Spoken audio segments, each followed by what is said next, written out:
European stock markets are trading modestly lower this morning, with the UK's FTSE 100 index down about 0.5% and the Euro Stoxx 50 index lower by 0.7%. In the currency markets, the euro is firmly below the 134 mark, while in peripheral bond markets, both Spanish and Italian bond yields are spiking a little higher. Good morning, I'm Ishaq, Siddiqi, and welcome to your daily dosage of market news. I'm going to give you a quick idea of what's going on in financial markets today. The big news, of course, is the Eurozone fourth quarter GDP figures, which came in pretty much in line with expectations, but on the whole, the reading was the worst reading since the first quarter of 2009. Now, in the breakdown of the numbers, German fourth quarter GDP shrank 0.6%, French, the second biggest economy in the Eurozone, fell about 0.3%, and a very disappointing number from Italy, where growth GDP figures shrank about 0.9%.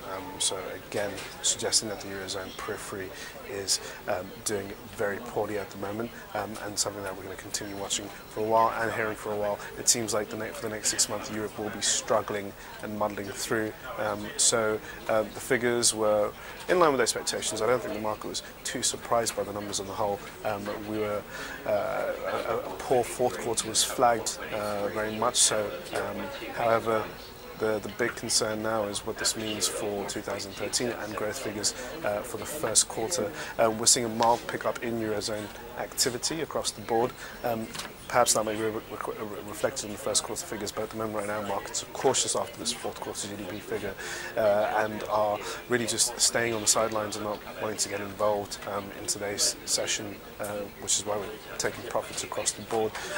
Now, also one of the things that's causing the big hesitation across financial markets in the globe is the upcoming G-20 summit in Moscow. Now, undoubtedly, the hot topic for the G20 will be currency devaluations or currency wars, something that the market has been extremely concerned about since the Bank of Japan and Japanese authorities have been weakening the yen in order to boost their exports, which has been very favourable for the Nikkei index, but on the whole has concerned other policymakers across the globe, because that would mean that they would have to start devaluing their currencies in order to keep their exports competitive too.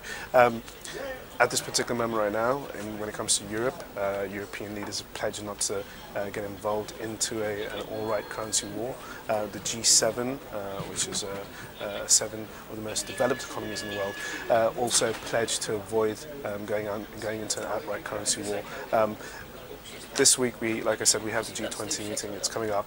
It's likely that the G20 will pledge again not to be involved in a currency war. However, markets at this particular moment are quite nervous because Japan may may oppose that and could be divided on the whole issue, and that could possibly spark some sort of mild currency war, but the immediate picture looks clear. Nonetheless, markets are treading cautiously ahead of the summit and really just waiting for policymakers to give their part to give us further indication of how they're going to look at policies when it comes to exchange rates in the future. Should the market decide exchange rates, or should it be central banks who decide and manipulate exchange rates? So a big topic in the forex markets, and one that markets should be looking out for. We'll have some more information on that early next week. Other than that, we've got US weekly jobless claims. They're out later on. They should show further stabilization of the US labor market. In President Obama's State of Union speech, he pledged to generate more jobs. That may go some way in causing some sort of optimism ahead of these numbers, but on the whole, it's going to look, well, predictions are for a better result. But again, the US unemployment rate is stubbornly high, and at the moment right now, it's forcing the Fed to keep the liquidity taps wide open, which ultimately is quite positive for markets in the short term. That's all for your daily market bite. Tune in for another one tomorrow.